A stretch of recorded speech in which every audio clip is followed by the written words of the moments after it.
Let's get started here.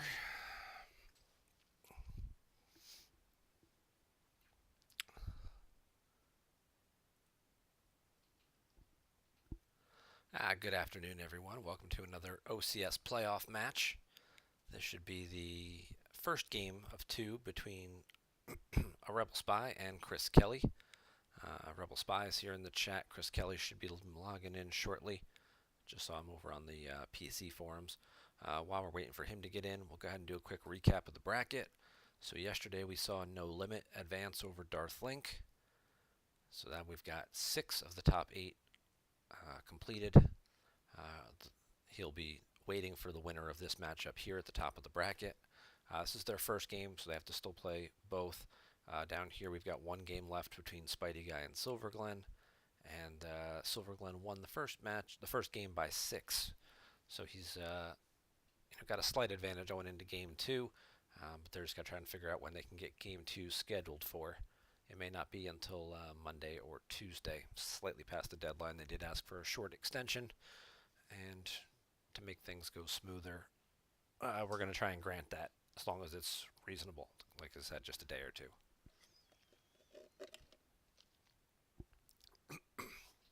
Today's beverage comes to us compliments of Mission Barbecue. Absolutely delicious barbecue food. If you have one near you, they are somewhat of a chain. There's a dozen or so of them around, at least. If you have one near you, I highly recommend checking it out.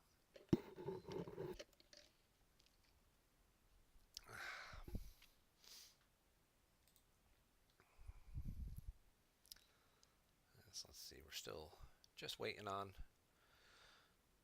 ChrisKelly to pop over. We'll do a little recap here. Arebelspy was the #1 overall seed. He had the highest performance in terms of overall points over the 8-month period, and he got to choose anyone he wanted, and he picked ChrisKelly to be his opponent. ChrisKelly finished 4th in the point totals, playing pretty consistently throughout the 8-month period. He earned his spot through the one at-large bid that was given out, I believe, from June or July. There was an overlap there. So we will, again, ChrisKelly did just pop into the chat, so at least he's over here. So he'll be, I'm sure, just tweaking his decks real fast.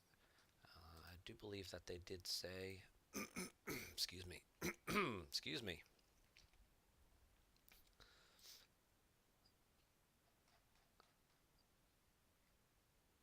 It would be ChrisKelly playing light side in this particular matchup. Chris is known for playing Throne Room and Hitco pretty much exclusively. He has dabbled a little bit with old allies, so it's a possibility we might see something like that as well, or perhaps he's got something else completely different up his sleeve, knowing that his opponent would obviously put him on Hitco or Throne Room. Sometimes people do try and throw their opponents a curveball. Other times, you don't want to trip yourself up by playing a deck you don't feel very comfortable with, so you'll play your Old Faithful anyway and just hope that you play it well enough to win despite your opponent knowing that's what you're going to do.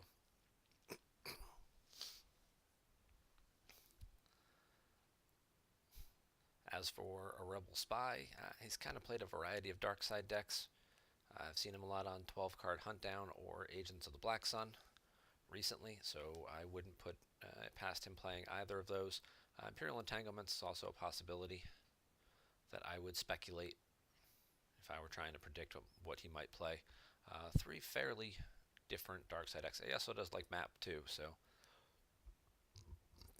he's got a bit of a range in terms of dark side decks. I feel like dark side has a bit more range, as always, in terms of their different platforms.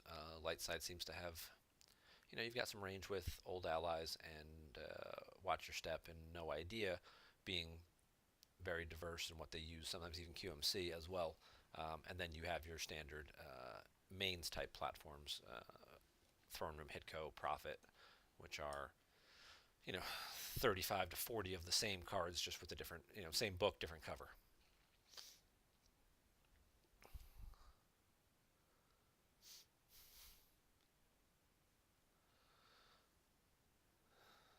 So that is what I would expect. I'm going to go ahead and I'm going to say Arebelspy is going to play map.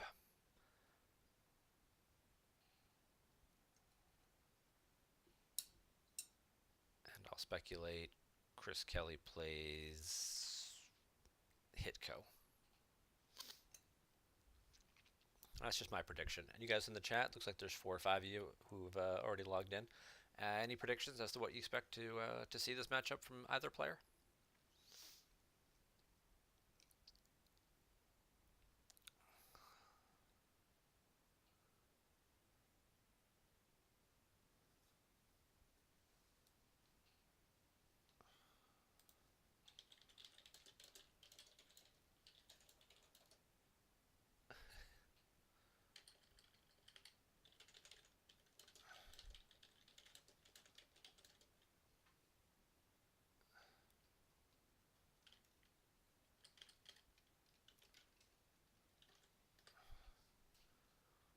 Chris will play something with Jedi Luke. Yeah, that's a very safe bet.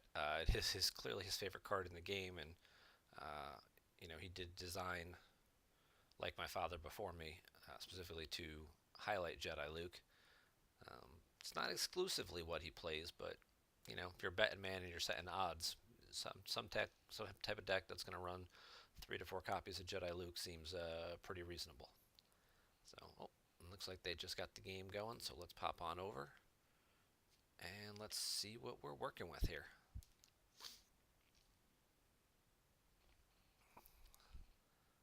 It's Black Sun Throne Room. Okay. Yeah, not too far off. It's kind of what we had kind of speculated on. Um, obviously people want to take advantage of Black Sun before the errata goes through. It is certainly one of the strongest dark side decks out there. He does have According to My Design, so he will get to start the Emperor.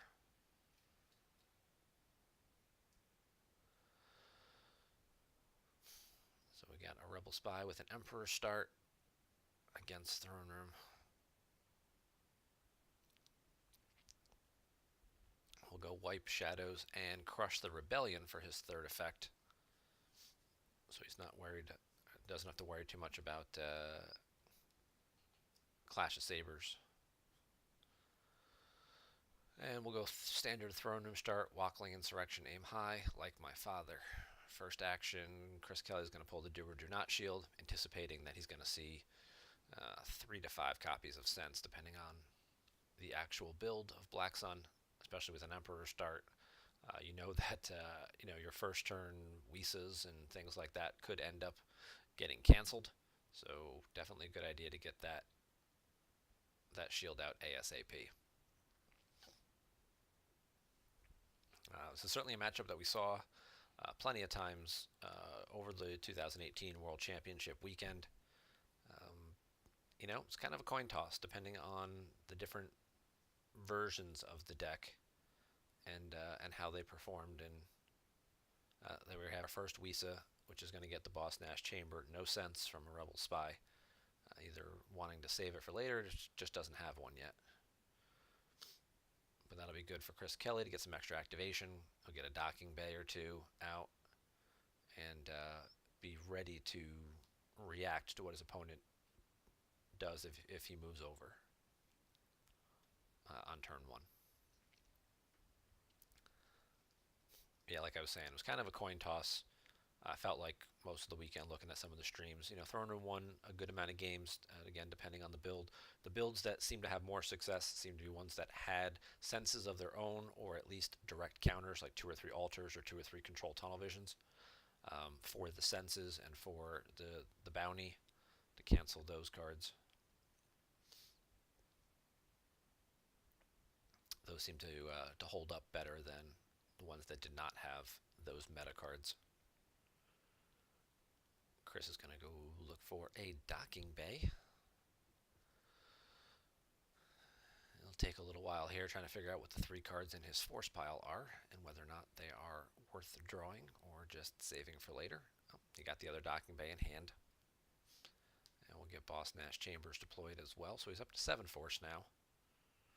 And his opponent is likely to give him at least a battleground Oh, and there's a speak as well. So he definitely did not get throne roomed, as some people like to call it, where you don't get any of your location pullers in your opening hand or force pile draws, and you're kind of stuck just relying on 4 or 5 force for the first couple turns. He actually got a much better draw, getting both of his key location pullers and jumping all the way up to 10 force. And then he's just going to draw a couple cards, probably save one, represent the grabber, unless he knows what that last card is and really wants it, really needs it, which he does not. So Chris will be looking at next turn having at least 10, possibly 11 or 12, depending how many locations a Arebelspy pulls, and that would certainly give him more than enough force to be able to deploy and interact with a Arebelspy. Spy may have to slow himself down a little bit, play a little bit more conservatively in terms of which locations he pulls. He might just get the 2-0 and maybe get draw a few cards of his own into hand, pull the bounty, and just kind of just take it slow turn one, not put any battlegrounds out.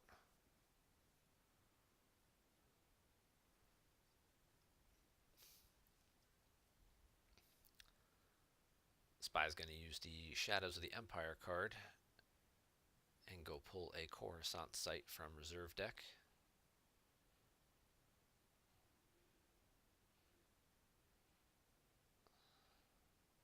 See if he can find the palace in there, and then use the palace to get other sites, to get his own activation up, or more likely not wanting to let his opponent get to the ground before him.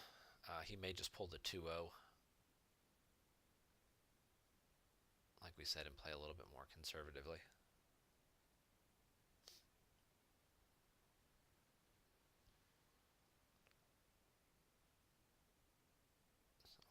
That type of decision is usually based primarily on what cards are in your hand. He gets the sewer.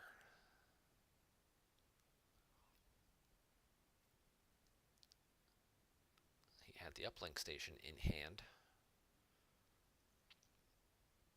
So the palace might be active. But it looks like, he had the square in hand as well. So he didn't really have too many options. Looks like his only option in there. He got 2 sites in his opening hand. Never like to really see that. I mean, it does save him, possibly a turn or so. And because the Emperor is on Coruscant, which is the only requirement here, he can draw the top card of his force pile. Doesn't lose any force, but he does get an extra card, which might be, say, the palace that he could then get out and have all his activation out. But here we are at the end of the first turn. Both players are activating in the double digits, so that's kind of one of the reasons why Shadows got changed a little bit, was just to slow down this accelerated start.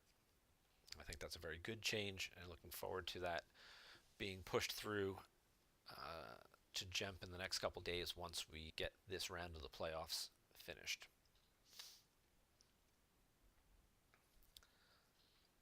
Alright, Spy is going to go ahead and use the Imperial City, which once per game lets him deploy a character with Black Sun in lore. He gets the non-virtual Vigo.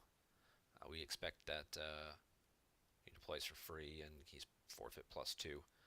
We certainly expect that once the errata does get pushed through, this will be the virtual Vigo. People will start playing again, which will let you go get, the palace to pull the rest of your sites and things. But that Vigo is not free. He does have a cost, so that should, again, help to slow the deck down just a little bit. Alright, and Spy is going to be aggressive still. He's going to do his standard thing, and he's going to go ahead and move everybody over. He's going to start with the Prince. He's going to put a card back so he can see the 2 cards that are in his force pile. The Prince and the Vigo both move for free. Oh, no, I take that back. That's not the right site. They only move for free to the palace. That's the uplink station. So he's got to figure out how many of those force he wants to spend. he's going to move the Emperor, and does he want to use the last force to move the Vigo? You would think he would. He just wouldn't want to leave him behind. But then he won't have a force available to play the bounty. He could play Oppressive Enforcement to make the bounty deploy for free. Pull that shield.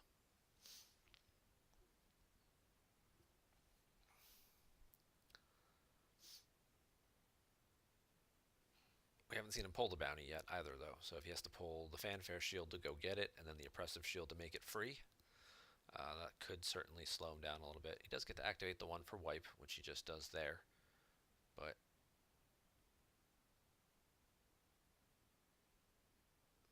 he certainly has options for how he wants to handle this. With his opponent getting 13 force, that certainly is at least 2 characters that he could deploy. It could be Luke and somebody else. And there's Luke right off the bat. Wastes no time putting Jedi Luke on the table like ChrisKelly always does. And Luke's going to get hit with a barrier. And no canceller, and he doesn't grab it either.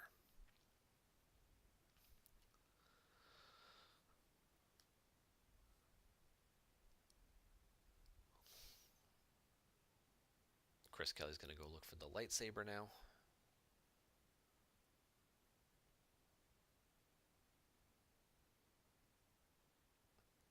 And we'll see what other character he's got for backup. Anakin. I wouldn't imagine Anakin battling on his own.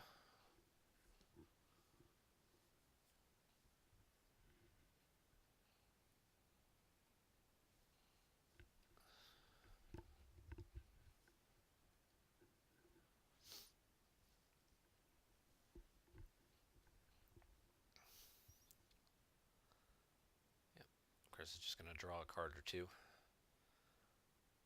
I'll draw them both. We'll see if he puts a card back with, like, my father. Yep.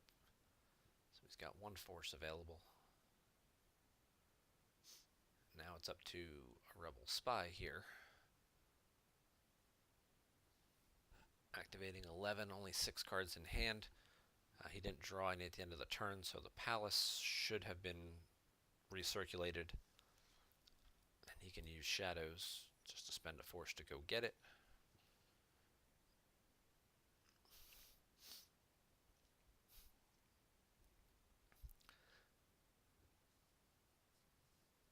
And then we'll see if possibly he decides to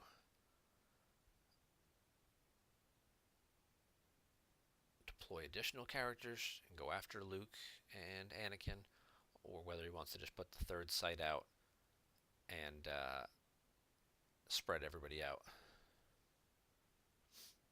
And if he does it strategically in such a way, he could use shadows to cause a ping damage. If he puts the other sight over here and then moves the Vigo to the sewer, moves the Emperor over to the other site, he would occupy all 3 temporarily, draw a card, and then move the Prince to back the Vigo up at the sewer. And then he's got these 2 flanking sites. He would eat a drain of 3 for doing it, but at least he would cause 1 damage to his opponent in the interim while he loads up his hand a little bit and looks for some better cards to work with. Option B is just deploy a whole bunch of characters and battle Luke and Anakin and try and clear them off the table. You could easily pull a Force Lightning, which, if he's got a guy with a weapon like a P-59 or a Dengar or something like that, could almost, guarantee that he hits either of these guys. And he's going to opt to use shadows now to draw the top card of his force pile.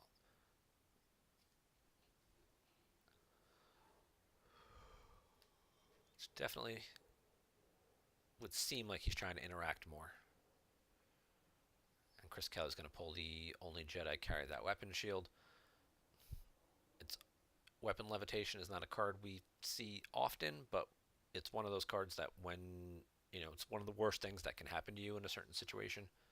So if you're looking at this, what's the worst thing that could happen? Well, if Luke got his lightsaber stolen, this battle would go a lot worse for light side. So they're going to protect against that, whether Spy's playing it or not. You just, better safe than sorry.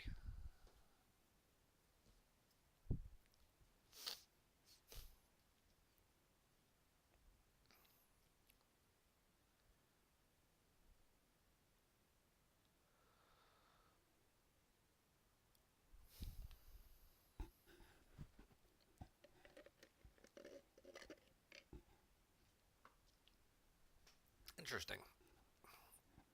All right. So a rebel spy opts to go to space, deploying the Feline's Fist right off the bat to Coruscant. It's got permanent pilot of ability 4. It's immune to less than 8. Deployed -3 because the Black Sun agents were at a related site. He shuttles the Vigo up, so now he's got an additional pilot aboard. And so he occupies with a Black Sun agent, which adds a light and dark icon here, so this becomes a 3-1 system now, so it is a battleground. And then we'll see if he still splits up his guys, then he can do the shadows damage on the next turn. Nope, he's just going to stand fast and keep these two together for now.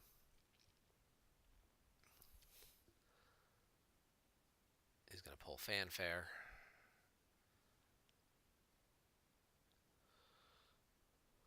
He'll use that to go once per game, take an immediate effect into hand.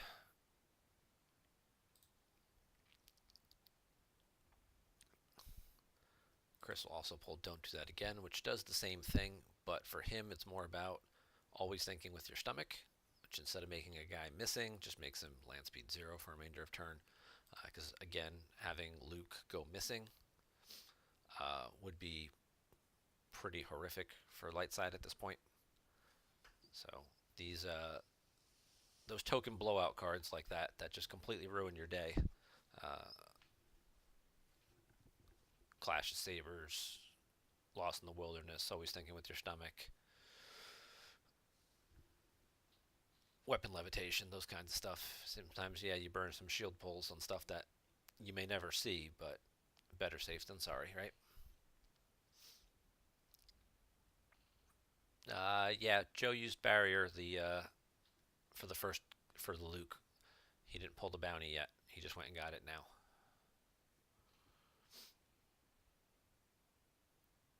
And he does activate one with wipe. ChrisKelly will pay the 3 to do the drain of 3.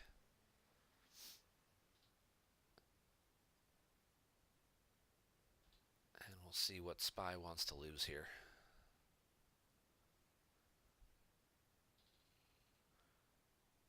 Throws away an Emperor from hand, top decks Jasper and Force Push. Nothing he can't live without.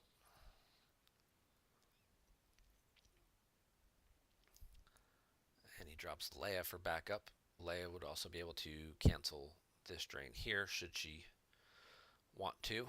It'll also limit who he can interact with because this is the stupid Leia that says unless you're non-alien character here, their total ability equals 0. Jasper is actually the character that prevents that. Force drains here may not be canceled by Leia. Your total ability may not be reduced at same site. So this is kind of the anti-Reflections 3 Leia card. And to see that kind of get top deck like that certainly does hurt. He does have the ability to get it back using the Sewers text. If he gets a 3rd battleground, you can retrieve a Black Sun agent into hand. So he could find a way to get Jasper back and then, pile up some guys and attack. He could also do it with a bunch of droids. If he's got, Guri, P-59, a B-2 battle droid, 4-LOM, IG-88. He's got options. Probot, U-3PO with a program trap could also be successful in terms of trying to clear out that site.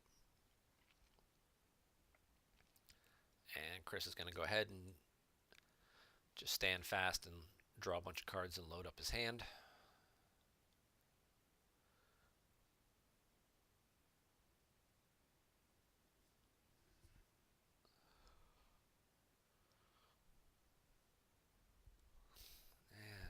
On to Darkside's 3rd turn.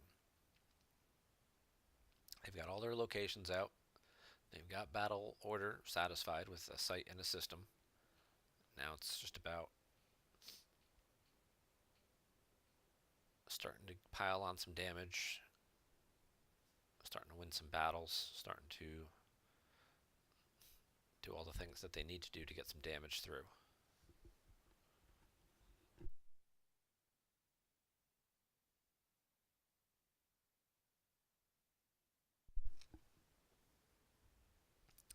So he'll drain for 1 on the ground first. He'll use Leia, put the top card of his lost pile onto his reserve deck, and then probably just lose it to the drain here. Yep, he top decks it right back. So basically these drains netted out to 0. And Chris will likely do the same thing again next turn.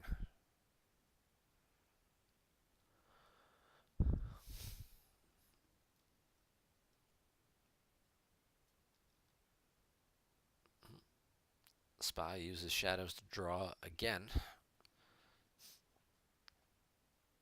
with only 2 battlegrounds. So I can only assume at this point he's got a character shortage, and he's trying to find things that will enable him to interact. Otherwise, it would seem more likely that you would wait until you deployed somebody before using shadows.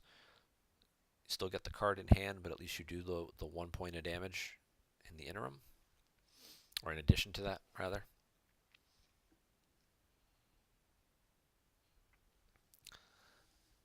I'm okay with him not pulling the firepower shield and retrieving last turn.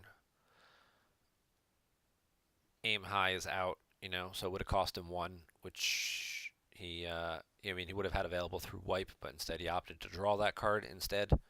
And I'm gonna only guess that based on his hand, he doesn't have a lot of characters to use right now, and that he's prioritizing getting those into hand over, getting 1 extra card back, like getting a force push back or something that may not necessarily be as helpful to him in the long run. Spy does deploy Guri, so she's going to opponent may not draw more than 1 battle destiny here. So now we've got the Fist, which is power 10 now. It's immune to less than 8. Light side's limited to 1 battle destiny draw there. You've got all your Skywalkers here on the ground together. So light side's only option would be like deploy Tanev with pilots and Padme and then shuttle somebody up. Is the best bet that they would have for getting through that 8 immunity. Other possibility would be to have a Dark Lighter spin so that they could end up getting 2 battle destiny somehow.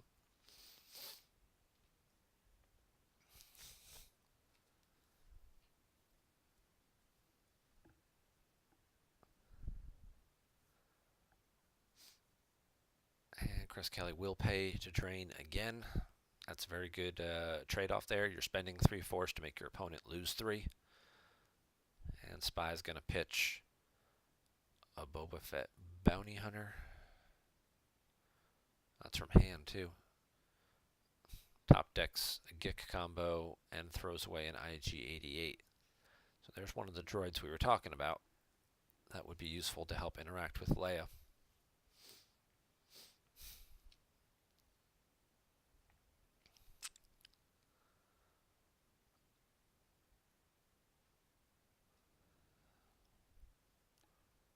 Now I guess we'll have to wait and see what Chris here has to work with. He's got 13 force and 11 cards in hand, so again, plenty of force to spend. Tanev Rey solo, something like that, would cost 12.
he does have a Yoda.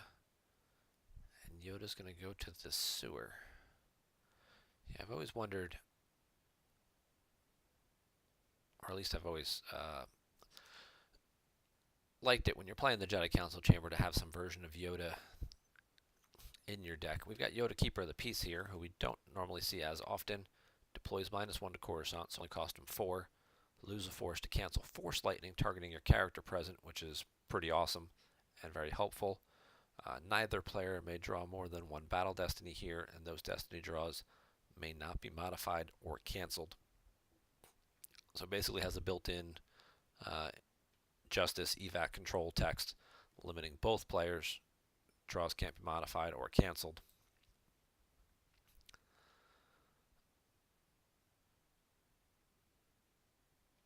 But having a Yoda in the deck certainly helpful with the Jedi Council Chamber text that lets you pull Yoda. Because one of the things I was thinking about was, once ChrisKelly commits a couple more characters to the ground and tries to cover 2 of these sites or interact at 2 of these sites, you might see Spy try and get to the Jedi Council Chamber, whether it's deploying guys here and moving them in, or deploying someone like Probot or Dr. Aphra directly to the Jedi Council Chamber, and then trying to increase his damage output that way. We've even seen a few people using Black Sun put Presence of the Force here to turn the Jedi Council Chamber into an additional battleground location.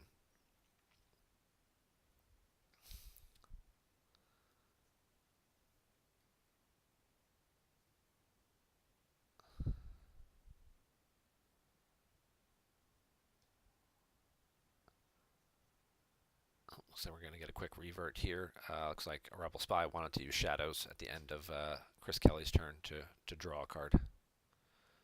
And ChrisKelly's going to opt to then draw an extra card himself before he recirculates. Or that's possibly the card he had already drawn that he was just redrawing, depending on where they reverted to. So he's got 2 sites covered now. This is also a pretty solid drain location. So Luke can drain for 3. He can pay to drain for 2 here. As for Darkseid, their drains are basically just going to get negated again here by Leia. He's going to retrieve the starting interrupt.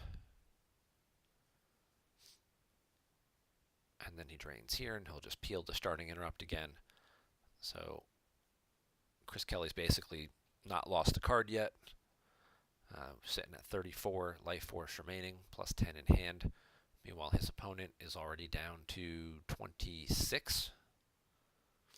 So there's an 8 force differential between 7 because he's got 1 more in hand. So there's a 7 force differential already between them, just in terms of cards that are on the table.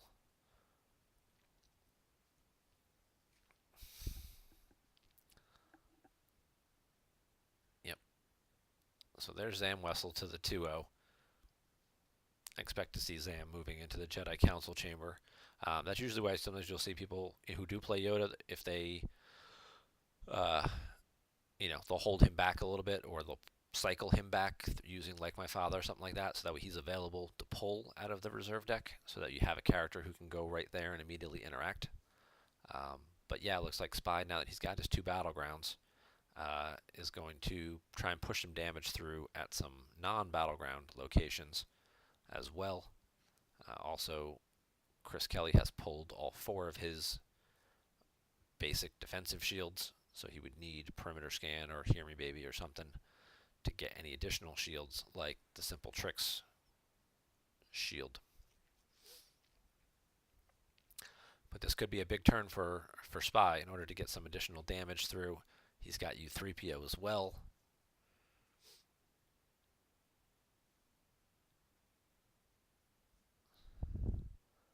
I wouldn't expect him to deploy U3PO if he didn't have a potential way to cancel a Sorry About the Mess, whether it's a imbalance combo to cancel, Sorry About the Mess Blaster Proficiency, or whether it is a just a sense. Aphra does let Spy retrieve IG-88. So we got IG back into hand. Did have to pay 1 because of the aim high shield. And we'll see if he wants to put anyone else with Afra to back her up, or whether she's just going to fly solo. But Spy definitely improved his board position this turn, and now it's really going to force ChrisKelly to come up with some answers pretty quick. This is a drain +1 site, so that's a drain of 2. Jedi Council Chamber would be a drain of 3, so we're looking at 5 at the 2 non-battlegrounds, plus 6, 7 at the 2 actual battlegrounds. And Leia has used up all of her drain canceling ability, which again would also come in handy to cancel this drain all the way over here at the Jedi Council Chamber.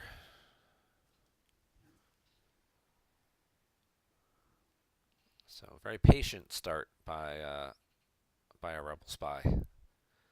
Didn't necessarily need to push the issue too much.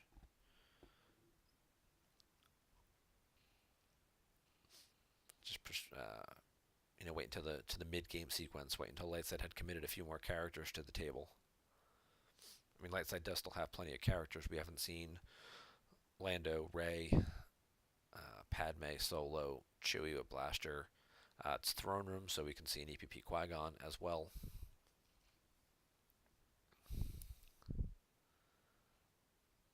Corran Horn should be around somewhere.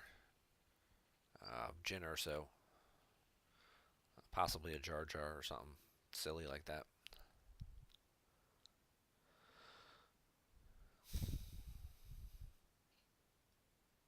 And since Spy has not deployed his bounty yet either, he's got that plus the potential barriers. And he is going to go ahead and draw over 12. Really going to dig to give himself the best opportunities to play multiple counter cards to whatever his opponent does.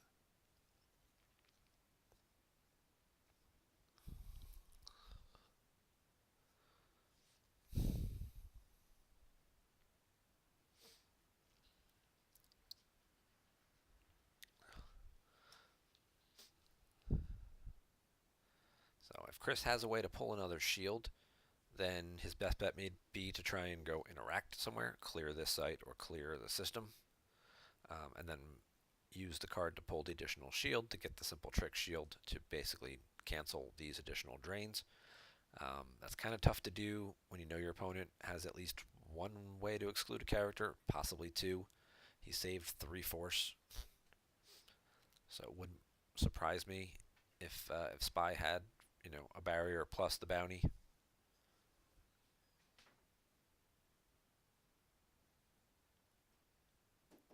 And Spy's going to get drained for 2.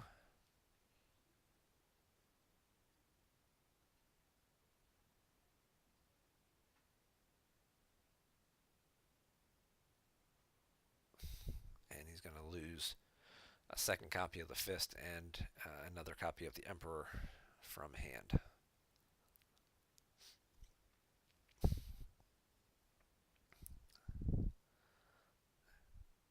That's 3 Emperors if you're counting. Alright, so ChrisKelly's got Jyn Erso, so she'll go down and negate the drain, block the drain from Afra. That's pretty good, because you don't want to commit too many characters to this site, because then they're stuck here. There's no place else for them to move out to. If you are going to come after, being here at the Jedi Council Chamber is certainly better, because then any of your guys who survive can then start walking back out, and then they can force drain at these nice juicy sites. I mean, this is a 2-0 drain +1. That's a solid drain of 3 right there.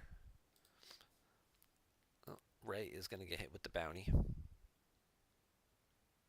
but she's going to go dig a card out of the used pile here. That should very likely give ChrisKelly a second character, or possibly a barrier canceller.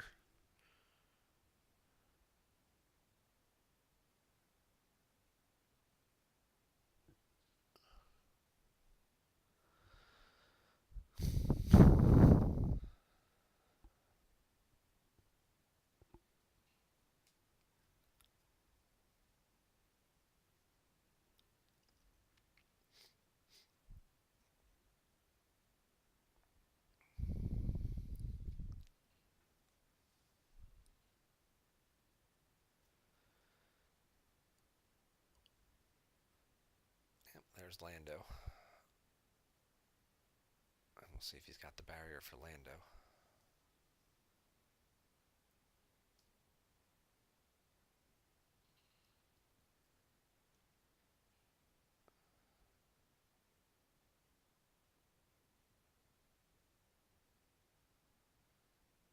And he does. Now, did Chris pick up a barrier canceller? No.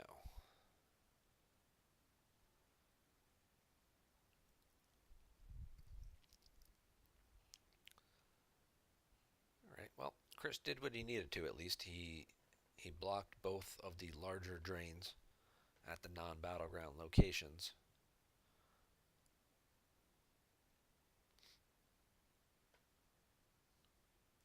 This one's going to be probably blocked down for a while. Whether we see Afra Ellis away somewhere, it's highly unlikely, because this is an interior site, so she's pretty much stuck there. And I don't know that we'll see him commit Probot or anything to that location to break Jin's cover. It's possible, I guess, if he feels like he can do some battle damage. But this is likely going to just end up being a wash for most of the game there. And then we'd be more inclined to see a Rebel Spy deploy some additional characters here to the Jedi Council chamber. He could also just move Zam away.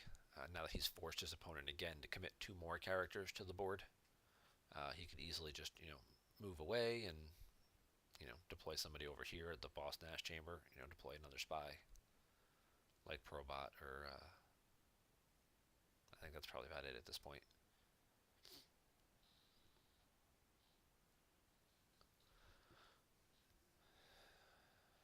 Or like we said, if he's using Presence of the Force, he could throw Presence on one of these locations and then and deploy there. This is actually a good one to put Presence at, because opponent may not force drain here, so even if you do turn this into a battleground, and then they get kicked off of it, they can't drain you there. So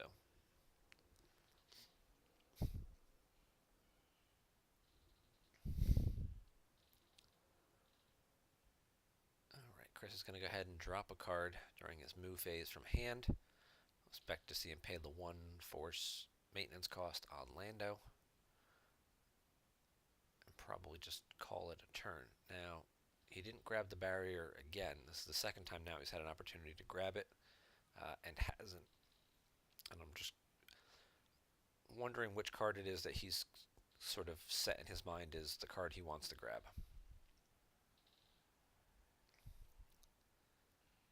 And we will see Spy pull firepower this time around. So it looks like he is more interested in retrieving a force this time around, especially with that, it being an Emperor, it being a 6 that he can pretty much activate too. He activates 14, he's got 16 in reserve deck, so he can get pretty close to it. And then the following turn, between losing 1 off the top or activating with wipe, he could set up himself in a situation where that 6 would be on top. Well, you got your wish there, USA Gamer Girl.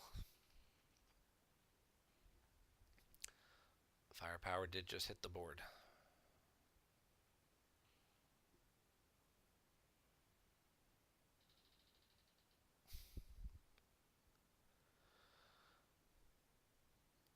ChrisKelly pays his maintenance cost. A Rebel Spy uses his firepower to retrieve. Firepower lets him retrieve. For those of you watching, if you control end of opponent's turn, if you control 2 battlegrounds, site and system, opponent deployed a card with ability and did not initiate a battle, you can retrieve a force. It's after recirculation, so it does stay in the use pile. Did forget about that, so he can't quite get to it just yet. But he's going to know where it is. It's going to be towards the bottom of his deck in general. But yeah, that'll take him a turn or 2 to get around to it. But in this turn, he does get to finally drain and actually cause some force loss.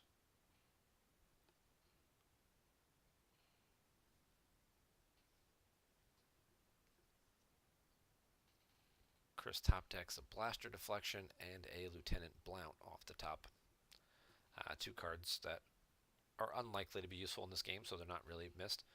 Blount being an ISB canceller, he also happens to be a spy, which spies are always good. Um, Blaster deflection, there's not really too many weapons. I mean, we know obviously Ig and Dengar, maybe P59 or Forlom, but that's really about it.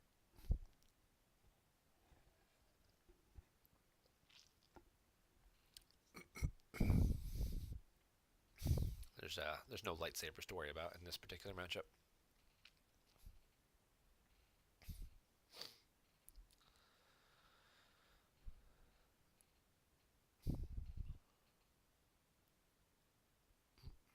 Spy does draw again with shadows. Still hasn't done any actual damage with shadows. Here we are on turn 5 now. Ah, there's the presence of the Force. Okay.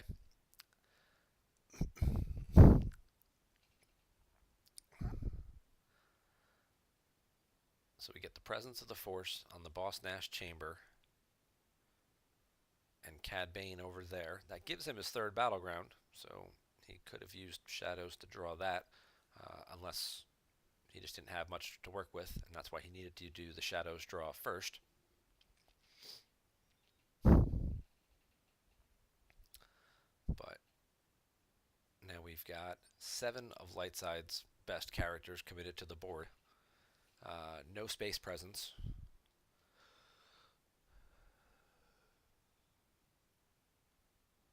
And you have to wonder what they might have left in their arsenal to interact with Cad Bane over here now. Cad does draw if unable to otherwise.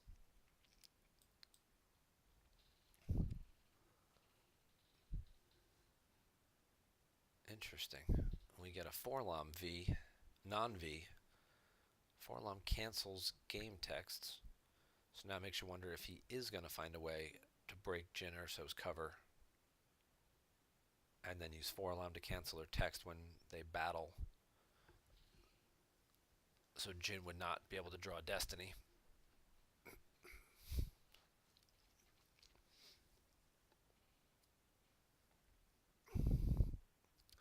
Zam runs away, predictably.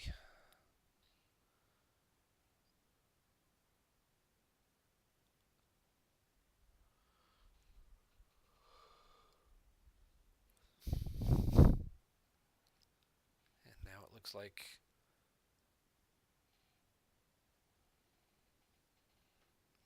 Darkseid has got themselves into the driver's seat.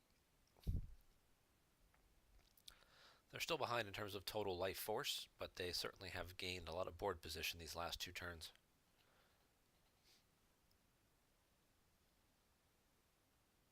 They're down about 9 cards right now in terms of total life force. Spy's got 30 total cards left. ChrisKelly's got 39 remaining. But here we are on turn 6, and ChrisKelly will lose his first card to the Shadows of the Empire damage, and he top decks a copy of Wisa. Spy has finally gotten himself onto 3 battlegrounds.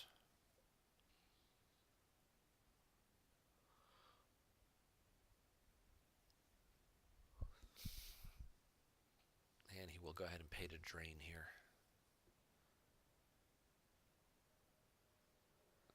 Chris obviously wants to just keep continuing the damage, continuing to make Arebelspy lose cards at every opportunity.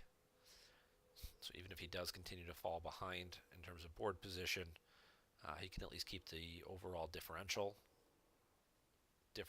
lower.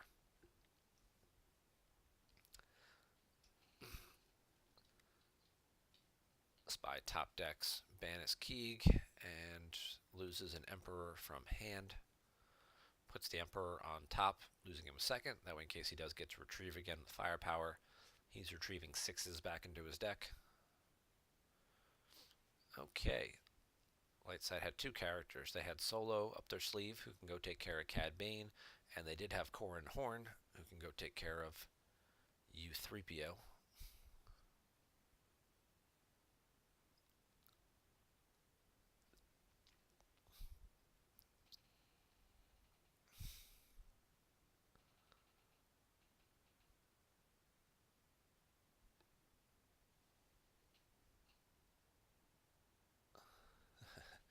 Zam running away on Coruscant just like in the movies. Yeah, it seems accurate, you know. I'm sure most people don't really remember that movie all that well. I think a lot of people try and block that one out.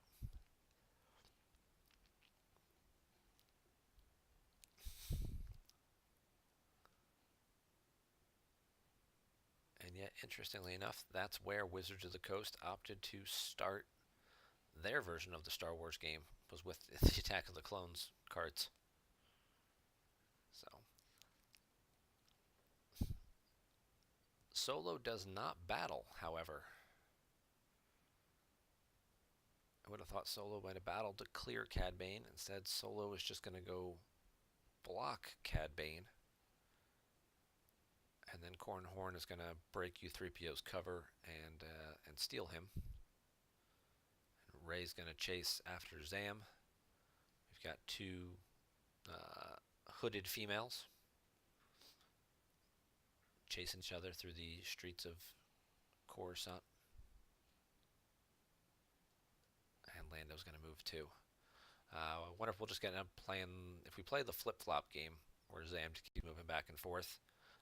That's to light side's advantage because they can at least continue to drain behind. They can drain, move over to block, and Zam just keeps running away.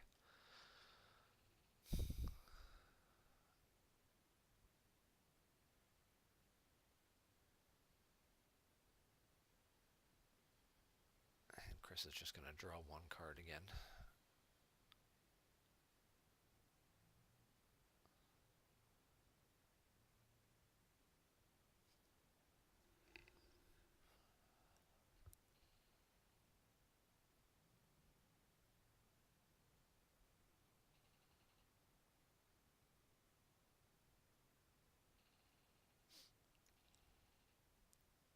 Yeah, that's very true. By not battling there, Spy is going to get to use firepower yet again to retrieve an additional card and retrieve an additional Emperor.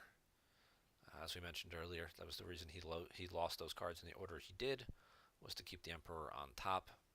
So this is the second Emperor he's retrieved now back into his deck.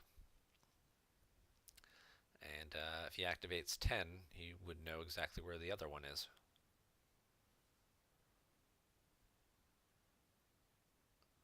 We know Spy has at least IG-88 in hand. And whether he possibly has any additional characters, he could go for Overflow on Solo. You would think ChrisKelly, by not battling, is kind of telegraphing that he's got a Hoojix in hand. He wouldn't just leave Solo exposed to a beating like that.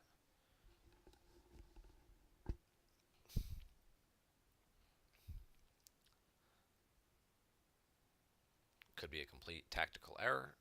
Unlikely, but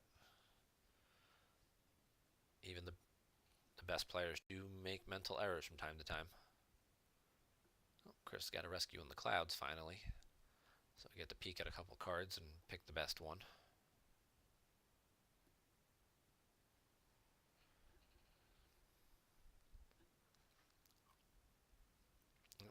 And like we said, Spy did activate right back down to that 6. So he's got 14 force to work with. He's got 3 battlegrounds, so he can draw a card with shadows. And then drain for 1 and 1.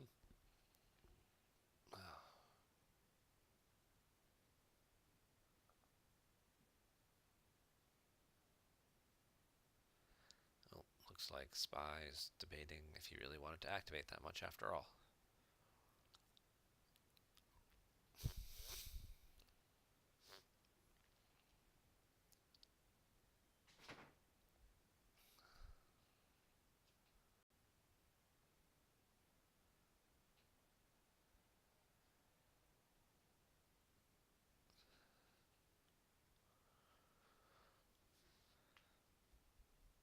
Yep, Spy's going to revert, and ChrisKelly's going to allow him to do it, and he's going to go ahead and activate, I guess, 1 or 2 less cards, fewer cards.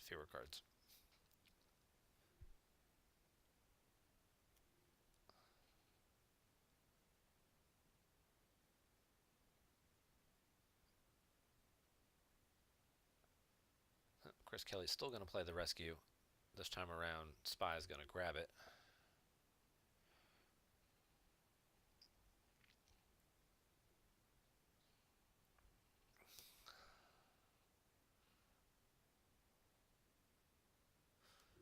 We got 9 people watching right now.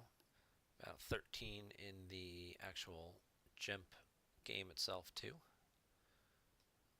So that's cool. Nice little lazy Saturday afternoon to get some Star Wars games in.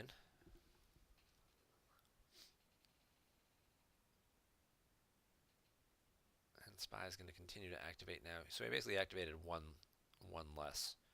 So he's got something sitting on top of the 6 now. So if you wanted to battle in 2 locations or play an interrupt or something, like a hidden weapons or something,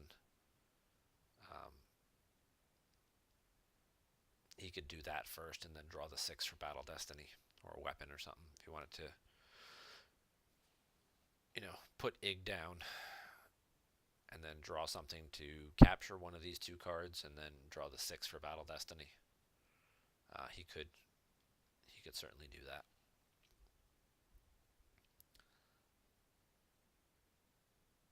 No secret plans or anything like that, so if he did battle here, Lando would get to retrieve 1 for free. Lando would probably be the guy that gets captured, though, if he were to battle here, hypothetically speaking.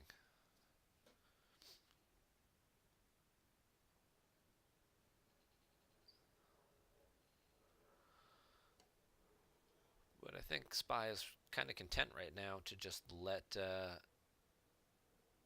Chris have all these characters on table.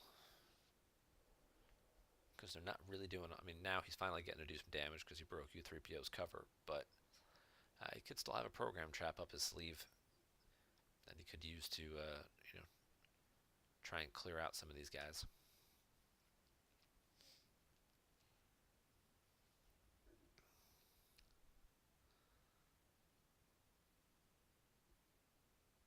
Spy is certainly being very much deliberate this game, as you can see, unless he's on a dial-up connection or something terrible. But as you see, the timer difference starting to really separate between the 2 players. Chris hasn't taken very long at all. 6 turns, he only used about 15 minutes of his timer. Meanwhile, here we are on Spy's 6th turn starting, and he's already used up half his timer, basically. And after all that thinking, he activates the 1 extra card anyway. So we're right back where we started with that 6 on top. And here we have Chris about to get hit for drains of 1 and 1, and then very likely a Shadows of the Empire damage for an additional 1. He top decks a Rebel Barrier. He top decks a Rebel Flight Suit, which is an interesting inclusion in this deck. Let's go look that up. Deploy on a Rebel or Resistance pilot. Any starfighter or vehicle pilots is power +2. If present at a site, may use 1 force to place this device in used pile once per game. If character is piloting in battle, cancel a non-immune to sense interrupt. So I guess that's a counter to a counter, because if he was trying to play like a Dark Light or Spin in space and he was afraid of his opponent sensing it, he could use the Rebel Flight Suit to cancel the sense. I'm sure there might be a few other cards that this might apply to, but that would be the application that comes to mind most immediately, at least for this matchup. Oh, and there is that IG-88 that we saw earlier get retrieved. He is going to go after Solo. So whether he's going to put a second character down and get multiple Battle Destiny, or just use IG's text and capture Solo, that one remains to be seen. I would expect him to probably go for the overflow. Ig adds a Destiny with another Bounty Hunter, or if he's alone. If alone or with your other Bounty Hunter. Cad Bane being the other Bounty Hunter, so if he has any, but he's only ability 3. So if he has any additional character with ability, Greedo, Django, somebody like that, he could deploy them to this site get himself a third, enough ability then to draw 2 Battle Destiny, draw the 6 and something else, and really do a whole lot of overflow to solo, or very likely to draw out the Hujix. A second Presence of the Force. Dun dun dun.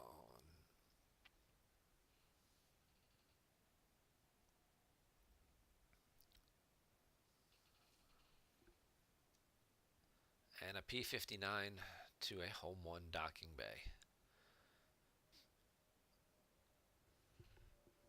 Yeah. Clash of Sabers being a key card that cancels Presence of the Force, so it also, having Crush, being able to negate that when he started Crush. My gut reaction was, instead of starting Decree like we've seen a lot more people doing lately, was that he was running Presence of the Force and really wanted to protect the Canceller.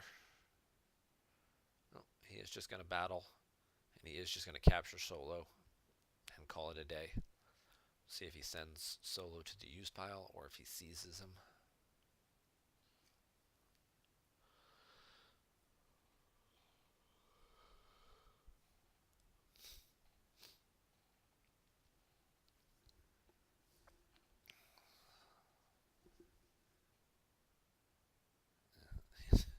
And he's thinking about it.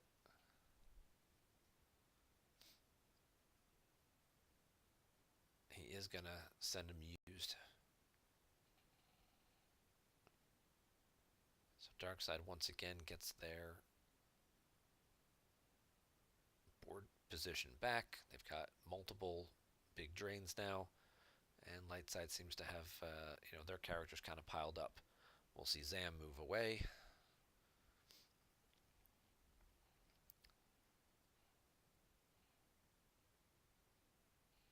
Spy did use Shadows earlier. ChrisKelly top decked Speak with the Jedi Council, or lost it from hand. I forget which. Doesn't.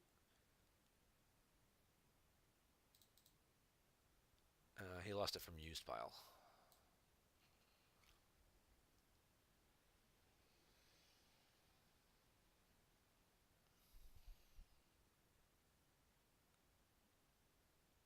Yeah, that's certainly another option. With the flight suit can cancel Imperial Command, things like that against any of the map decks or anything like that. That entanglements that you might have to load up one ship and to get multiple destinies against. I'm trying to think in this particular matchup if it would have had any applications, and I think the only one would have been potentially in space. Oh, and now that ChrisKelly has no force available, we see Arebelspy play a Dark Time for the Rebellion. That could be the card he was trying to save his grabber for, because that's going to cause 1 force loss every time it's played because of Lightside going first. If opponent's starting location was Massassi Throne Room, opponent loses 1 force when you play this interrupt. So he plays it to activate 1. And then he'll use Wipe and also activate 1. So now he's got 2 force to work with. And we see the Solo get lost there. No resistance from Darkseid, though. So these are going to be 2 fairly big drains from Lightside here. This will be a drain of 3. And another drain of 3 over here with Luke if he wants to spend the force. Obviously, it's going to limit him in terms of what he can do. But, I mean, ChrisKelly could easily just spend 9 force and cause 8 force loss. And again, he's ahead in this matchup. So if he can do that for 1 or 2 turns, even though he's taking lots of other sources of damage, he could still really take a huge chunk out of Arebelspy's remaining cards.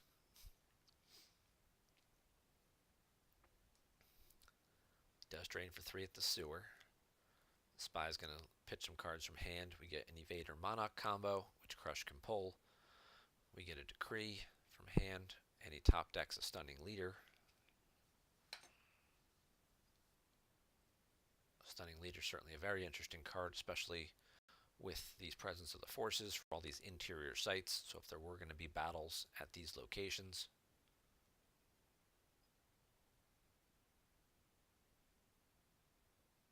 Stunning Leader would be a great one to cancel to get your guys out of the battle. Oh, he's not going to pay to drain in any other locations. He's going to instead use that force. He's got the Tanev, finally. He's got Padme. And I would expect to see him shuttle up Anakin and maybe Corran Horn as pilots.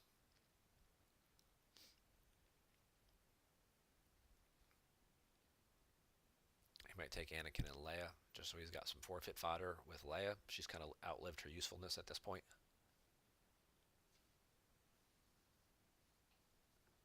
This will be...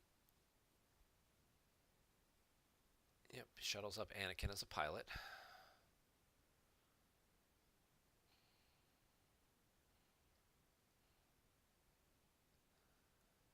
Could bring Lando up as a pilot as well. He's going to bring up Rey.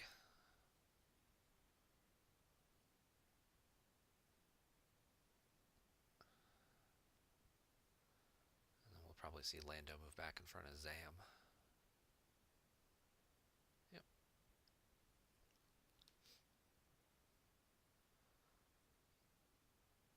It's going to be big for ChrisKelly to keep this ship alive as long as he can, because any return he doesn't have to pay to drain is going to be critical for him. With the amount of force loss he's going to be taking from his opponent, being able to not have to pay to drain is going to keep him with available options for things to do each turn. If he's got to pay to drain and pay to deploy and move guys, he's going to run out of stuff to do pretty quick. And he does bring Leia up as well as that passenger slash forfeit.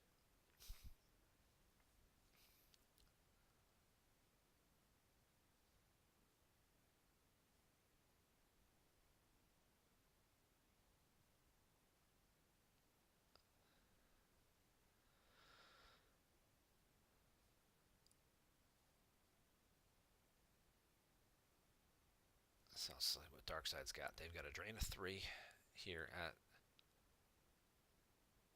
the Boss Nash Chamber.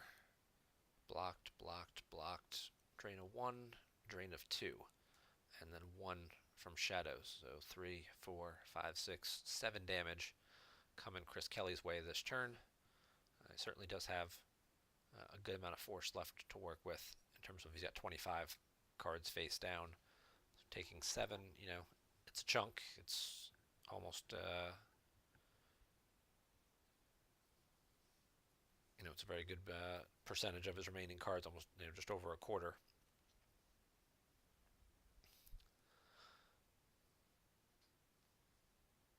But he's also now put himself into a position where he won't be paying to drain as well. Highly unlikely Darkside's got anything that can get through all of this, unless they have some type of laser cannon battery that they could, I don't know, can that go on the Skyhook? Some type of weapon that they could just shoot the Skyhook platform. Oh, and they also do get their 3rd battleground by doing that as well. So they will get Ultimatum with a Hear Me Baby from hand. That'll make this a drain of 2. So it cuts them down to only taking 6 loss this turn. That's pretty... Those one less card that you lose per turn for a couple of turns can certainly mean the difference in the game sometimes. Having that 1 extra force to move somebody with or to draw for destiny can definitely come in handy.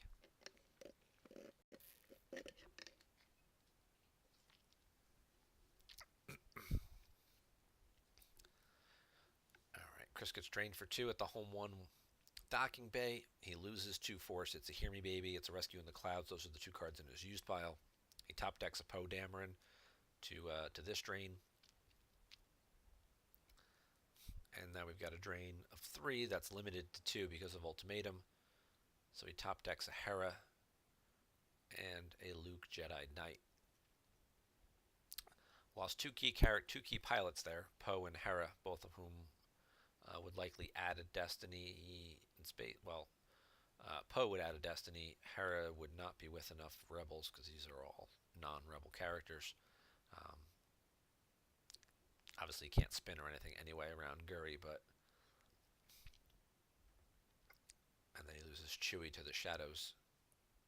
The Empire Ping, again top decking another character. So Light side probably doesn't have very many characters left to work with here.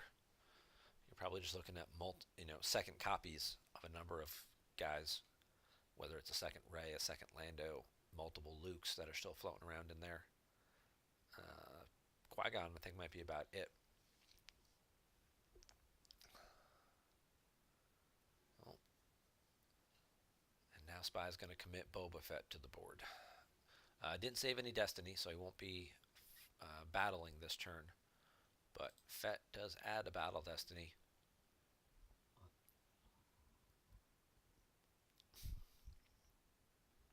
Two if he's with a bounty hunter or Vader. Don't have any bounty hunters there yet, but he could add any bounty hunter. He could put Greedo there or something, or Django. And that would give him a third Destiny. And Guri only limits your opponent. Doesn't limit you the way that Guri works more like Imperial Command and Rebel Leadership, rather than how Yoda and Evac and stuff typically work. This is also an interior site, or an underground site, but it's also interior. So Yoda couldn't even shuttle up directly to the Tantive because it's just here that Yoda works. So Yoda does work in space to limit both sides to one draw. So Darkseid wouldn't get the extra Destinies from Boba Fett.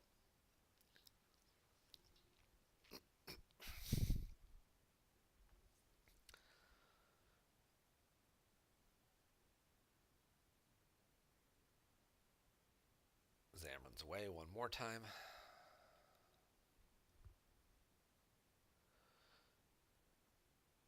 On the plus side, by the Tantive being here now, Darkseid will no longer be retrieving for firepower for at least a while, because they won't control a battleground site and system. Not sure if there's too many more places that that light side can interact with them. Oh, they do get hit with a dark time again. And Chris has to top deck a card. He loses Luke's lightsaber to the damage.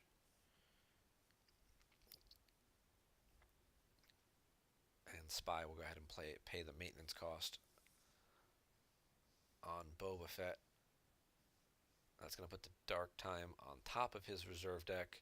He can then activate it with Wipe and then use Shadows and take it back into hand. And then just wait for another opportunity when Chris does not have Force available to grab it with. Or he could just play it to cause one more Force loss and force his opponent to use his grabber finally on it. But he'll already have gotten three damage out of it.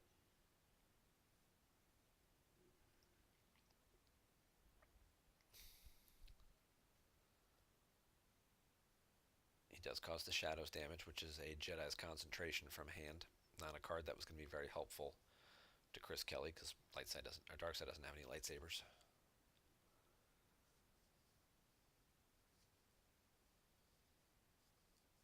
But they will get to drain for 3 and 2, so they will get to cause 5 damage to a Rebel Spy. It's still less than what he's taking in return, but it does it does continue the process and continues to take more cards away from his opponent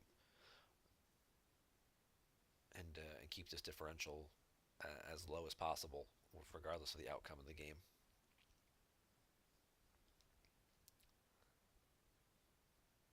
Spy loses a Ceasefire from hand, an Emperor from hand. He's only got 12 cards left face down, so he doesn't have a whole lot left to work with. And he does lose a Dengar from used. I'm guessing he really likes the 8 cards in his hand. He's going to have to find 2 more to lose.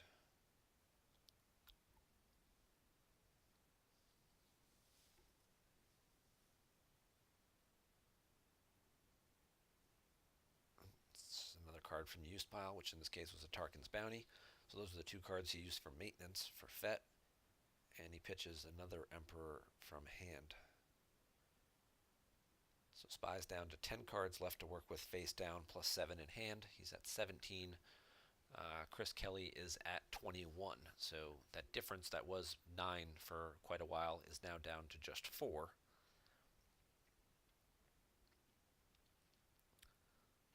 Chris does still have his Wackling. Could certainly retrieve a card at some point with Wackling if you want to put a 5 back or something. He may be saving that more for a key character or something that if he ends up losing. But now he also has to think to himself, what does he want to do up here in space? Now he's got Anakin, who adds 1 to his draws. I don't believe Curry. Yeah, Curry just says you can't draw more than 1. Nothing about modifying. So Anakin would add 1 to the Destiny. Rey adds 1 to the total. So he's already at +2 there. Plus he's got Padme adding a Destiny to attrition. Oh, we're finally going to see Qui-Gon. And he's going after the Emperor. So if he can take out the Emperor, now that we've seen several of them hit the loss pile, that could certainly shut down this whole Shadows of the Empire cycle. And no answer from a rebel spy. We know he's got the Dark Time. The question is, does ChrisKelly have high enough Destinies remaining anyway? He's got Greedo. So he did save Greedo as the react.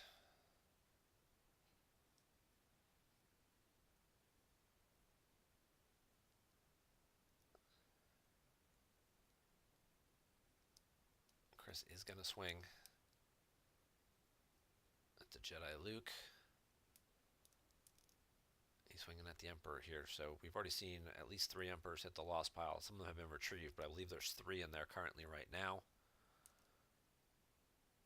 2 Jedi Lukes. So cards he's probably stacked together using like my father and moved around through his deck and tracked around for a while. And takes out yet another Emperor.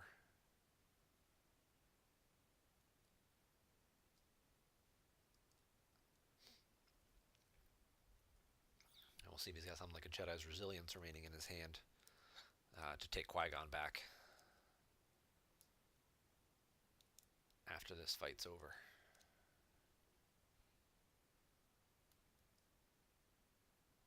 And he draws a 5 for Battle Destiny.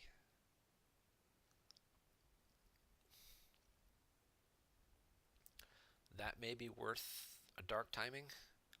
That would keep the Prince on the table, and you could lose Greedo then.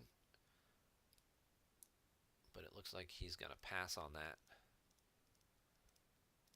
And he's going to lose the Emperor and the Prince. Nope, never mind. He realized and figured out exactly what he wanted to do.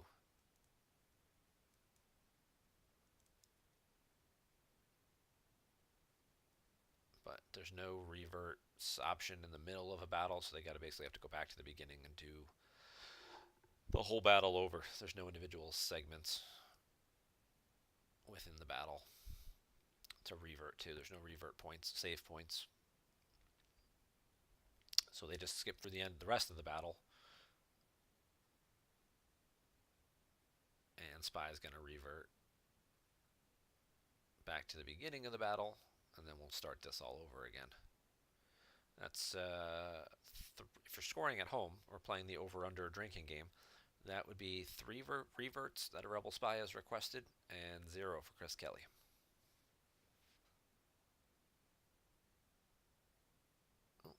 Oh, looks like they did get to right before Battle Destiny. Looks like there was a point there for them to revert to. I didn't think they had any points during battles, but it looks like there is one right before Drawn Destiny.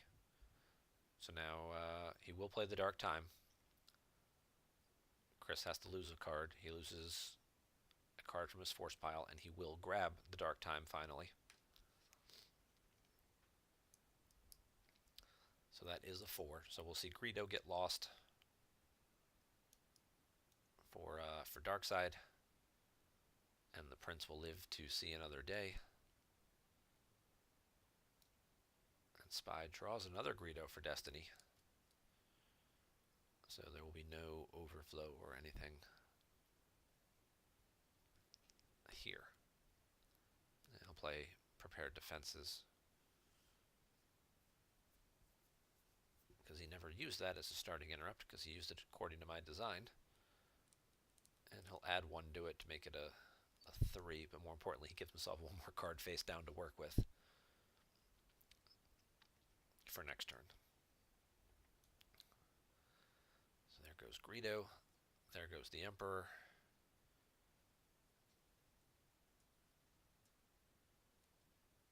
And the Prince is all alone.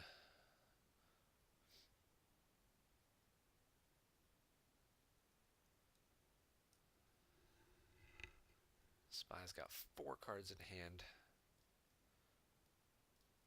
11 cards face down. Number of guys in space. I was wondering if Chris was going to look at that and move Obi over to block that. He does.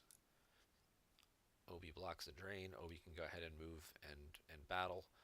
If he's worried about Corrin Horn by himself, he could move Yoda over, which might not also be a bad thing, because then he'd have the option to shuttle Yoda up the following turn. But instead, he's just going to draw a couple.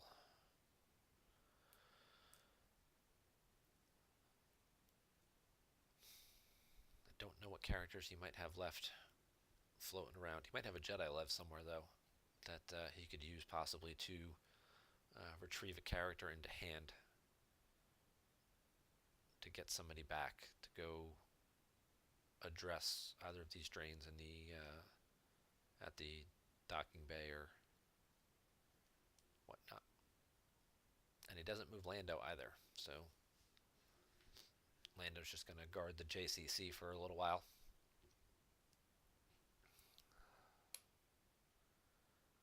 Chris does save 1. I would expect him to probably pop Walkling at the end or somewhere in the middle of this turn, this sequence.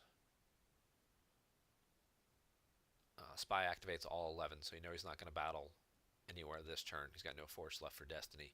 So I would assume that when he's losing cards from Battle Destinies, probably after he loses at least one of these Jedi Lukes, we'll see him pop Walkling and retrieve one of them and set himself up with a Destiny for the following turn. So he top decks Escape Pod from the used pile, Wisa off the top. Oh, he's just going to shuffle his deck instead. He used the once per game to go get the immediate effect. There's no immediate effects in his deck. So he's going to go ahead and just shuffle.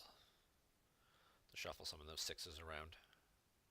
So he's got 2 here and 2 here. So he did a good job by taking the Emperor off the table. He limits the Shadows damage for a couple of turns, or at least a sequence of turns. And blocked this drain here as well. So he saved himself, probably 3 or 4 force over the next cycle of turns. We'll see if Spy has his 5th Emperor handy to redeploy. Top decks a Speak, top decks a Jedi Lev.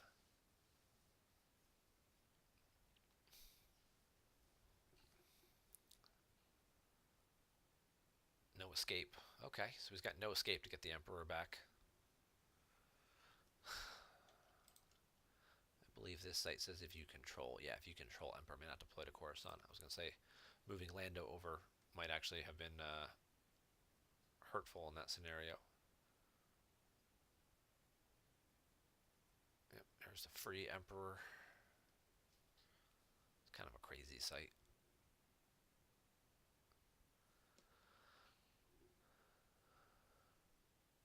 Yes, Darkseid has not used their sewer retrieval yet either. So they do still have that available, and quite a few characters to choose from. Oh. So Spy does do his Shadows of the Empire damage, now that the Emperor's back on Coruscant. And Chris top decks a 6, Fly Casual, which he then uses Walkling to retrieve, which he doesn't have to pay for, because there's no secret plans or anything out. So he does get that 6 back and gets it right there where he can easily activate to it for Destiny for next turn.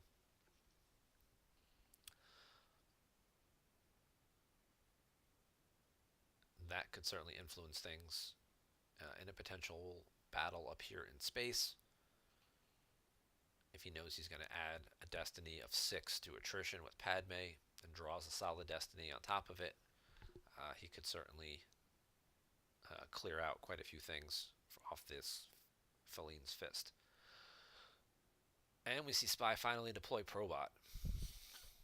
We talked earlier about this possibility that Probot was going to come down here, break Jyn Erso's cover, and then he would battle and use Forlom to cancel her text so she didn't get a battle Destiny and possibly try and cause some overflow. We haven't seen ChrisKelly play a Hujix yet. It's likely it's one of these 3 cards that he's been clutching in his hand for a while. And it's very likely that he would need it given this situation. It's 8 power to 4 power.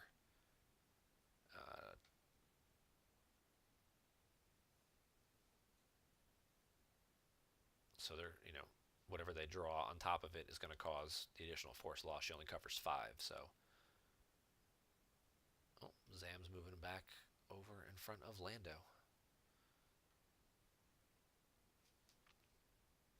Prince moves away in front of Corrin, where he does not get a battle Destiny. This is kind of why I was thinking to move Yoda over.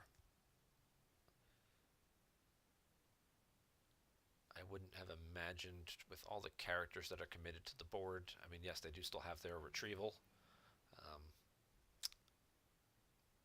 But I might have thought moving Yoda over might have made a little bit more sense.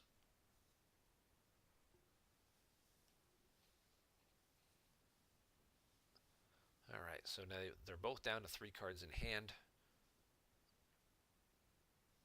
Spy's got 10 force left. Chris has 12 force left. He's about to lose one more, though, from Shadows, which is going to force Spy to draw another card.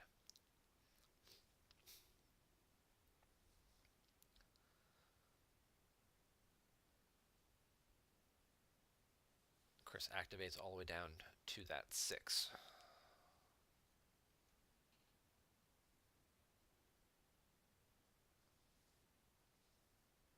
He will get a drain at 2, and this will be a drain.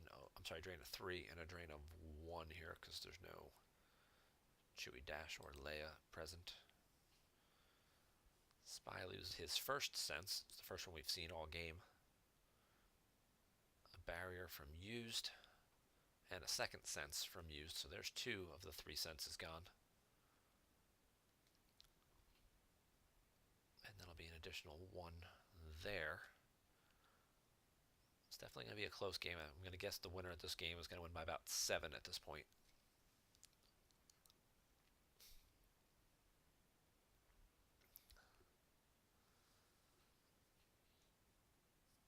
And then we'll try and figure out if they know when they're going to play game 2. They had talked earlier, the original plan was just to take a short break and then roll right back into the second game. Originally, before this got postponed for a week from last weekend, we'll see if they need to split it up and play their 2 games on separate days.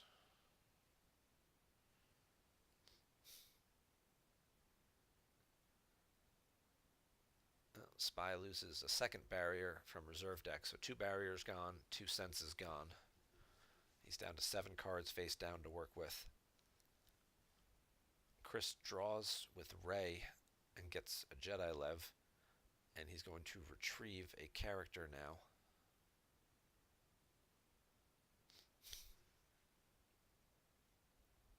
He's going to spend 3 and get any character back that he wants. And I guess now he's got to figure out which character he wants and where he wants to battle with that character.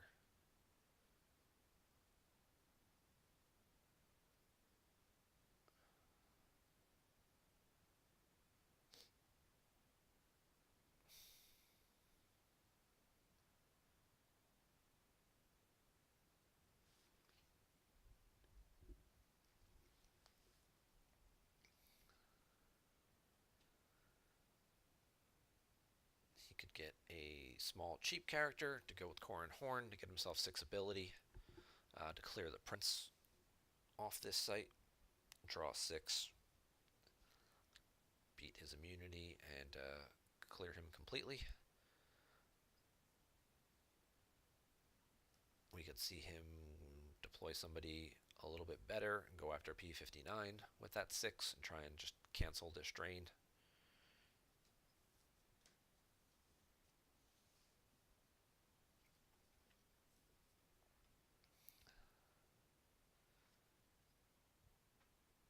Just trying to think what characters Chris has available to pick from. It's non-maintenance, so he's got Qui-Gon, Solo,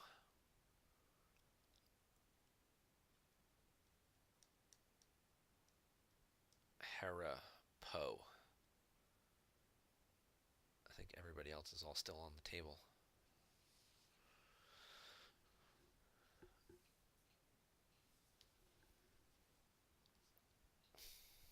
He gets Solo back.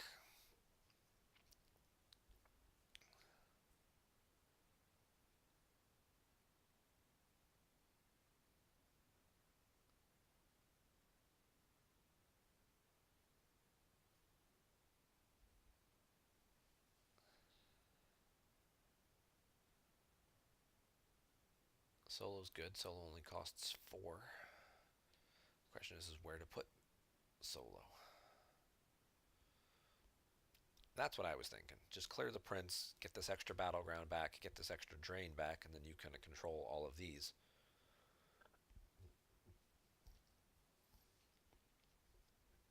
You'll have 6 and 6 for 12 if Darkseid draws 5 or less. Corrin ends up dying and Solo gets to stay, which then gives you Solo's ability to play an interrupt from the lost pile later in the game, possibly to Jedi Lev to retrieve another character.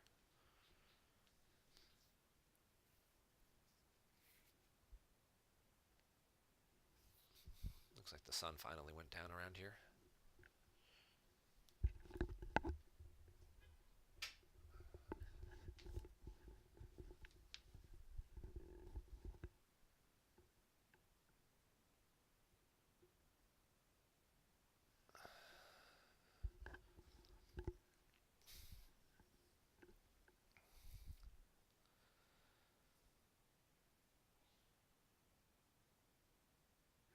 Yeah, certainly an interesting point. I mean, these guys have kind of been playing, just a little stalemate here, staring at each other for the last 2 or 3 turns.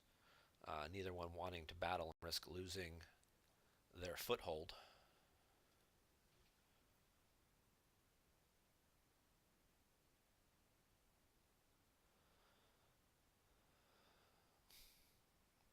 It's going to be interesting, though, because with the sewer pull still available to Darkseid, when they lose the Prince,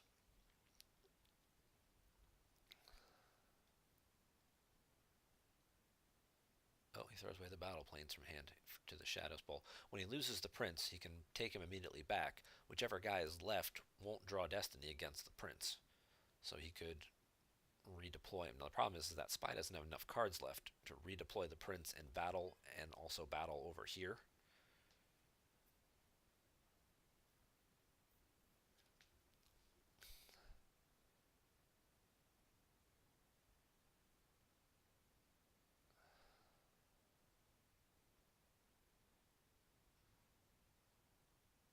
Oh, he draws the 6, so Solo's going to have to die.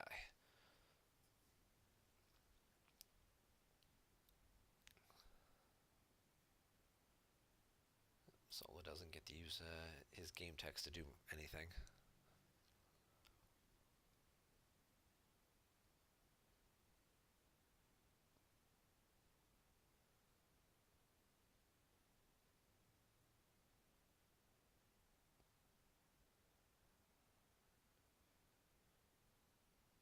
But Spies does still have 3 battlegrounds.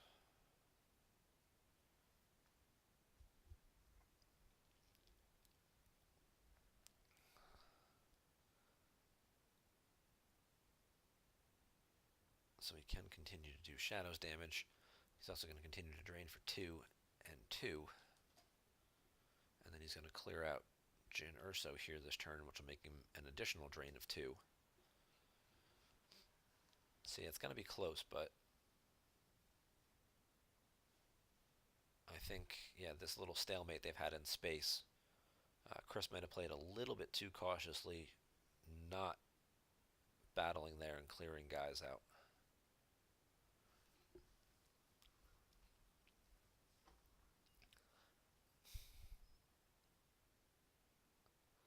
But on the flip side of that, he's looking at 3-2 and 1 here. So there's 6 more damage that Spy can't really handle either, so he's only got 9 cards left total. So we're looking at 4 damage here. Takes Chris +1 from shadows. Potentially takes Chris from 11, 12, 13 down to 8. But then he's doing 6 damage right back, which takes Spy down to 3 cards left. So it's going to be pretty slim for whichever one ends up winning. And Chris is going to shuttle Leia down to the other exterior site to give himself an additional drain. That's another drain of 2.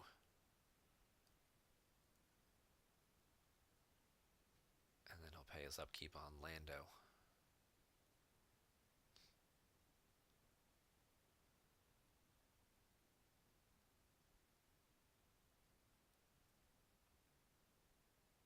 Nope. Looks like he's going to drop a card from hand with Luke. Yep. He moves Yoda over. He drops a card from hand. So I gotta imagine that one card left in his hand is a Hujix, because he's going to need it for Jin. If not, he's certainly done a really good job of bluffing it. And now he's solidified these locations here very well. I wouldn't expect to see Zam battle here. A little surprised we didn't see Spy use his retrieval text on Chris's turn, so that way the force he spent to retrieve would have recirculated and at least given him an extra card to work with.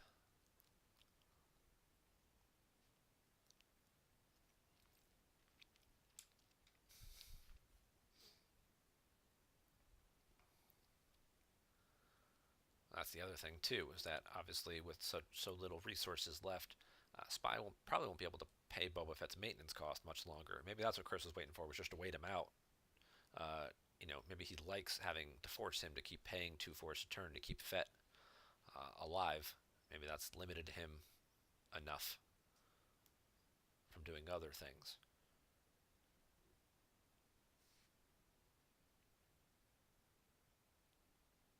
He's going to shadows at the start of turn. Chris is going to lose to Padme from the used pile. And then he's going to get drained once Spy figures out how much he wants to activate. He's going to get drained for 2 and 2. And that'll take him down to 7. Which was exactly the number I predicted he would win by. Probably won't be that number. Probably it's actually going to be less than that.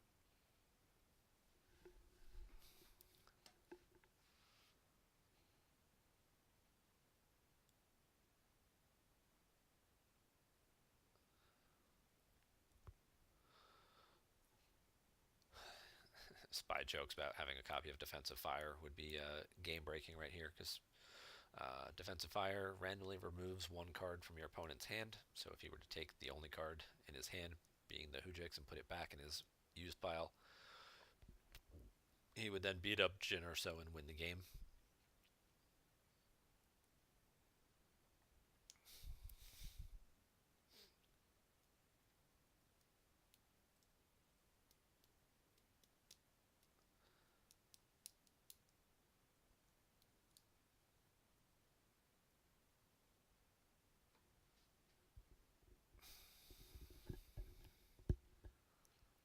Drains 2 at the docking bay.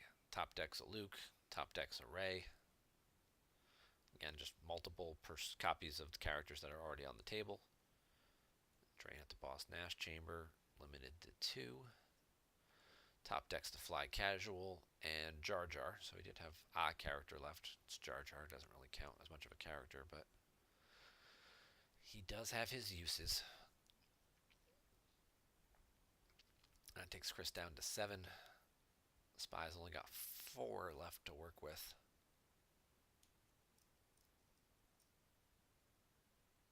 And if he had to pay 1 to retrieve and pay 1 to battle,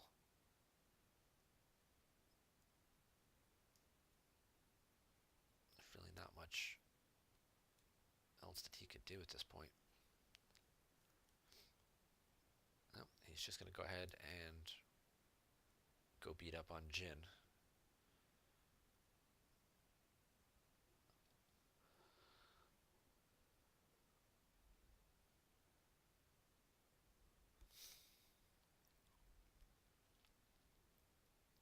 At the very least, retrieving an agent back into hand with the sewer would give him 1 more card to throw away next turn to force drains.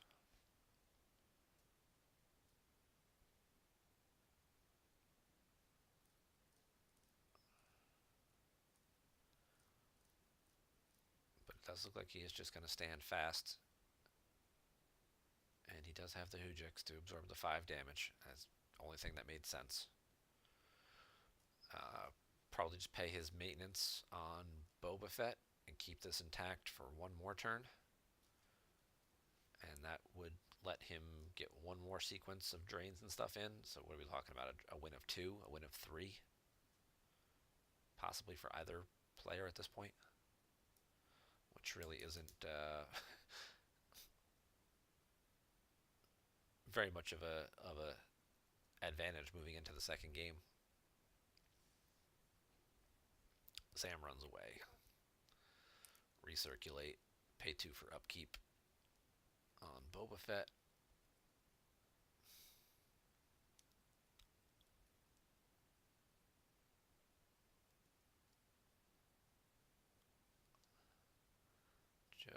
Spy's almost run himself out of time here. He's down to 11 minutes on his timer, compared to 28 for ChrisKelly. It can always be a little frustrating when one side seems like they're taking a lot more time thinking about their actions. At least the beauty of Gemp is that they're separate timers like that, as opposed to a real life game. Where you just have your 1 hour time limit to play, and if you feel like your opponent has monopolized that time, it's like it can be very frustrating to play against when it's like we've been playing for an hour, but like you've used up 40 minutes of our hour on your slow play, and I've had to kind of speed through my turns just to make sure I get enough turns in to do enough damage to win this game. So it's one of the things I do like about the Gemp mechanic is that there are separate timers for each player. Alright, looks like we're finally going to see Chris battle in space. He leaves 2 cards left back.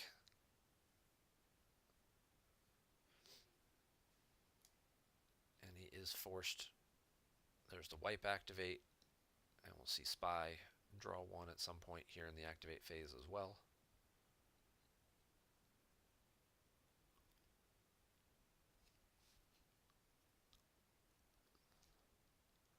Oh, nope, not just yet.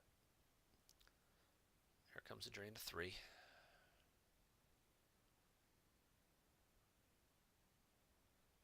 Pitches Zuckuss from hand.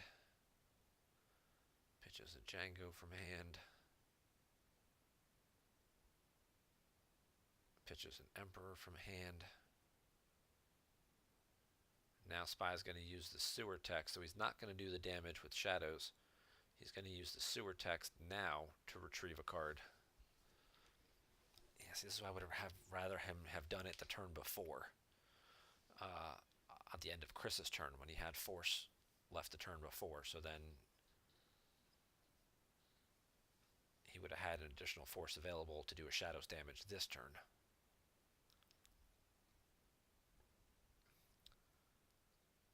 He retrieved Greedo, immediately throws him right back away to that drain, so he peels from the used pile. So he's got 3 more force loss coming.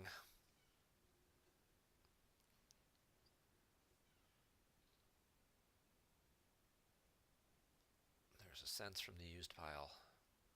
Leia gets a drain at 2.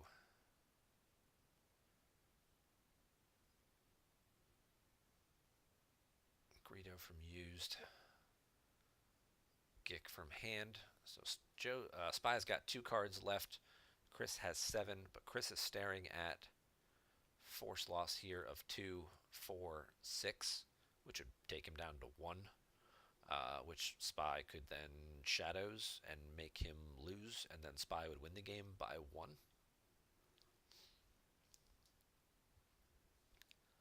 So I don't see a way. And there's certainly more than enough forfeit available here that there's no way he's going to clear through all this in one battle. So if I'm doing my math right, it looks like Spy's going to win this game by 1.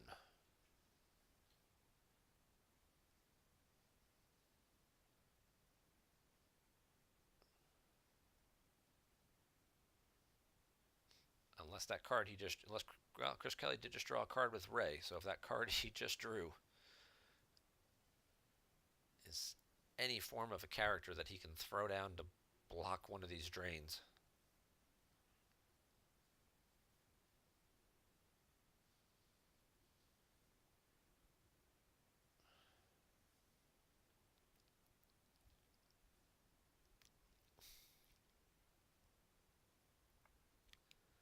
Yep, Chris is going to go ahead and just draw.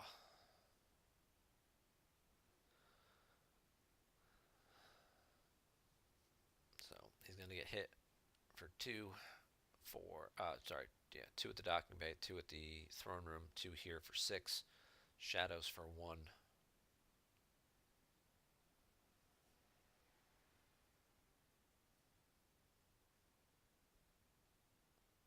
Oh, he can put Lando back, right? Or does that cost? He has to lose 2 to send Lando used. Yeah, it's not worth it. I was going to say he could send Lando used to get himself a card back, but no, not at the expense of losing 2.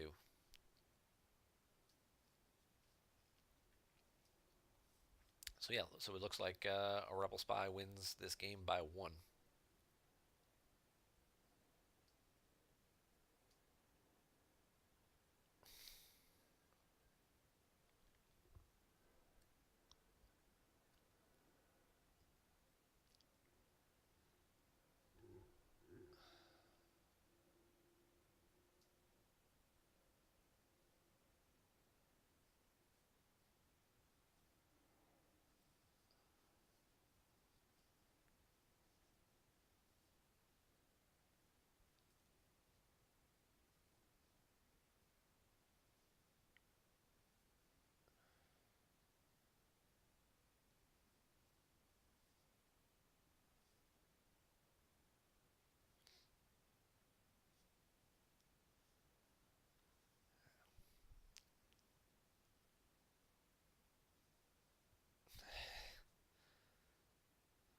Chris just wasting cards and shield pulls and mechanics at this point.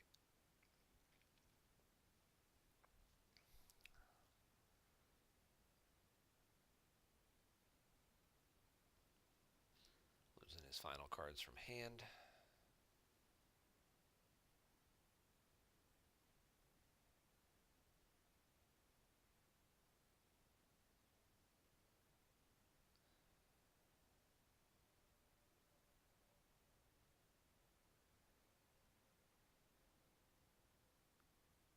And now we'll get that shadows draw for that final force loss. As Chris has 1 card. Only 1 card remaining. All right.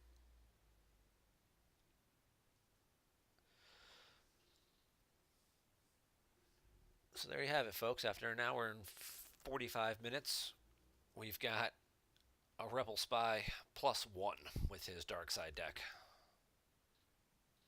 We'll see if they mention when they're going to play game 2. Get that information available and posted. And of course, thank you all very much for watching in the Twitch chat. I know it wasn't the best game to watch and enjoy. Certainly wasn't overly interactive. We only had a couple of battles, and they were we'll call them lame battles because they were pretty lame.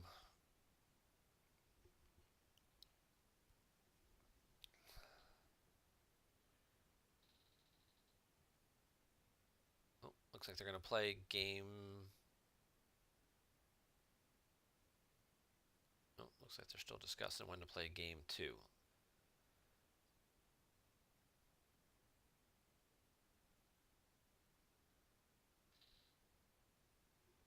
Possibly tomorrow.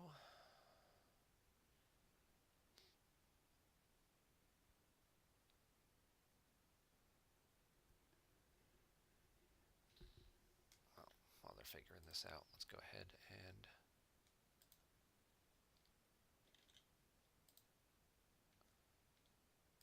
update the forums.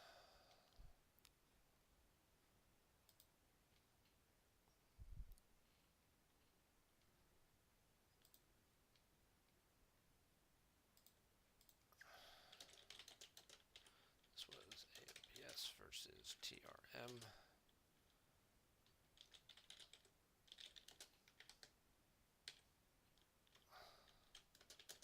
And I'll post the link there in a minute.